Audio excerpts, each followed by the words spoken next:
Good morning, students. In the previous video, we were doing chapter 1 of economics, that is introduction to statistics. In the last video, we have done what is statistics, what are the features of statistics. In today's video, we are talking about the importance of statistics. Statistics is important because of the following reasons. First, it helps us to present the facts and figures. For example, suppose there are things like we say that yes, a person, we can say that in class 10th 20 students got 75% marks, 30 students got 80% marks, 20 students got 75% marks, 30 students got 60% marks, 50 students got 12% marks. सबका अलग अलग है, तो उसको मैं एक जगह लिख लूँ कहीं पे टेबल फॉर्मेट में या कहीं पैराग्राफ फॉर्मेट में या कहीं पर डायग्रामेटिक फॉर्मेट में, तो वो क्या है, दैट इज़ स्टैटिस्टिक्स. मैंने सबके डेटा को एक जगह पे प्रेजेंट कर दिया. तो statistics helps in presentation of data. Second, it helps to condense the data. When we have a lot of data, we can condense the data. For example, अगर मैंने suppose करिए यहाँ पे I wrote the height of all the students, like 10, let's say it was 7 feet, 6 feet, 5 feet, 4, 5.4, 5.5, 5.6, 5.4 and so on. And I took the height of about, let's say, 100 students. So this data is in a very haphazard format. Okay, now what can I do? I can represent this data in the format. I can do height, I can write on between 4 to 5 feet, from 5 to 6 feet, and 6 and above, and the number of students. Okay, let's say I said 10 students here, 50 students here, 20 students here, like this. So this is a condensed form of the data. So first point which we were talking about was presentation of data, and second is condensation of data. So now data is condensed in this form.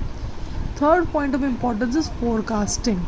Now anytime when we are making some data, taking some data out, so our basic idea is to forecast what will happen next. For example, let's say if I said that the temperature on days, so I wrote on Monday, Tuesday, Wednesday, ठीक है. Monday का मैंने लिया 28 degree आ गया, 29 degree आ गया, 27 degree आ गया. तो Thursday का टेम्परेचर के लिए नाउ आई कैन फोरकास्ट कि अच्छा अभी क्लाउडी स्काई है, ये है, तो चलो temperature will be around 28 degree. ये मैंने क्या किया, मैंने प्रिडिक्ट किया है, फोरकास्ट किया depending on the above data. तो ये स्टैटिस्टिक्स दिया हुआ हो तो मैं उसके आगे का प्रेडिक्शन कर सकती हूँ. Next, what we have is called formulating policy.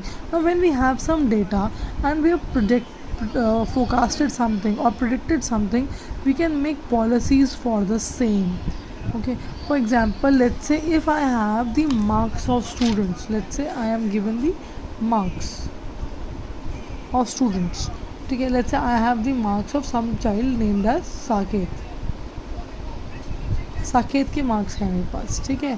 Saket के UT 1 में let's say out of 20 he has got 15, है ना. UT 2 में उसके आए हैं 18. हाँ, फिरली में लेट्स से उसके आए हैं आउट ऑफ 80 की बात कर रही हूँ, उसके आए हैं करीबन 75, है ना. और प्री एनुअल में उसके आए हैं अराउंड लेट्स से 73. तो I can predict that yes in final exams उसके कितने आएंगे, मैं प्रेडिक्ट कर सकती हूँ. सेकेंडली, जब मुझे ये पता चलता है इसके मार्क्स ऐसे हो रहे हैं, अब UT 1 में मैंने देखा इतने आए, सो आई केम टू नो कि इसको इम्प्रूवमेंट की ज़रूरत है. कहाँ इम्प्रूवमेंट की ज़रूरत है, लेट्स से इसको स्टैटिस्टिक्स में इम्प्रूवमेंट की ज़रूरत है, इसको स्टैटिस्टिक्स में और मेहनत करनी है. तो this thing is called formulating policies. And last is comparison. We compare the results. We compare the statistical data. For example, I'm comparing the temperature that Tuesday was hotter than Monday. Wednesday was colder than Tuesday. Comparison. Marks of UT 1 were less than of that of UT 2. That is comparison. So that is why statistics is used for all these areas. The last topic in statistics we have is called the limitation of statistics. Now, what do you mean by limitation? Statistics has some shortfalls, some drawbacks. Let us study them. First one is statistics only uses numerical data. That is only quantitative data is used. You cannot use qualitative data. We only use quantitative data. सिर्फ quantity की बात करता है, quality की बात नहीं करता. हम ये कह सकते हैं आपके मार्क्स कितने हैं, हम ये नहीं कह सकते कि आप कितने इंटेलिजेंट हो. ठीक है. सेकेंड, द कंक्लूजन्स में बी फॉल्स और मिसलीडिंग. फॉर एग्जाम्पल सपोज करो एक रिवर है जिसकी एवरेज हाइट है 6 फुट. ठीक है. या जैसे हमने एक सपोज कर लिया एक रिवर है जिसकी एवरेज हाइट है 4 फुट. ये एक रिवर है, 4 फुट इसकी एवरेज हाइट है. Now there are 4 people who want to cross this river. Father, mother, elder son, younger son. ठीक है. फादर की हाइट है 6 फुट, मदर की हाइट है 5 फुट, बड़े बेटे की हाइट है 4 फुट और छोटे बेटे की हाइट है 3 foot. Okay.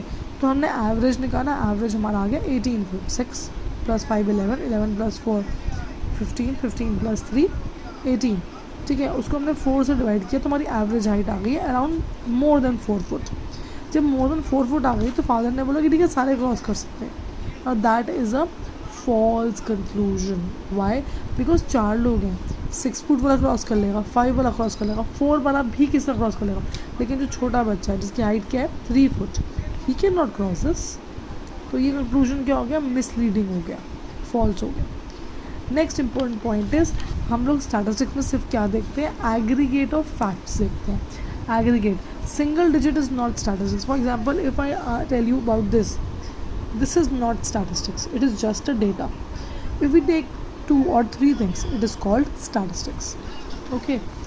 Last point, it can be only used by the experts, people who know how to use it, people who know what do we mean by average. अगर मैं कह दूँ तुम्हारी क्लास की एवरेज जो है वो 80%, does that mean everybody is getting 80%? No, it does not. Somebody may be getting a 20%, 30%, somebody may be getting a 100%.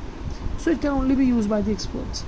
And last point is misuse of statistics. It can be used for our own benefit, our own purpose. अगर मैं चाहती हूँ कि मेरी class 11C let's say उसकी average जो है करीबन 70% होनी चाहिए, लेकिन रियलिटी में it is coming to be 65%. ठीक है. तो मैं क्या करूँगी? मैं सबके मार्क्स 5 से बढ़ा दूँगी.